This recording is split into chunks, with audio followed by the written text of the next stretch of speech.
मराठा आरक्षणासाठी मनोज जरांगेंचं आजपासून पुन्हा उपोषण. सये सोगरेंची अंमलबजावणी करण्याच्या मागणीवर जरांगे ठामच.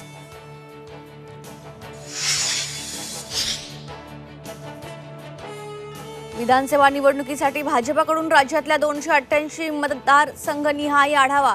बैठकीत मराठवाड्यातील आमदारांकडून मराठा आणि ओबीसी आरक्षणाचा मुद्दा उपस्थित. संवाद यात्रेसंदर्भातील नेत्यांची यादी 2 दिवसात जाहीर करणार. वादग्रस्त प्रशिक्षणार्थी IAS अधिकारी पूजा खेडकर दिल्लीत दाखल. UPSCच्या तक्रारीवरून दिल्ली क्राईम ब्रँचद्वारे फसवणूक डिसेबिलिटी ॲक्ट अंतर्गत गुन्हा दाखल, तर उमेदवारी रद्द करू नये UPSCची नोटीस. शिर्डीमध्ये 3 दिवस गुरुपौर्णिमा उत्सव. गुरुपौर्णिमा उत्सवानिमित्त हजारो भाविक शिर्डीत दाखल. मुंबई ठाण्यात सकाळपासूनच मुसळधार पाऊस. कोकणातही पावसाची शक्यता. राज्यभरात पावसाचा इशारा.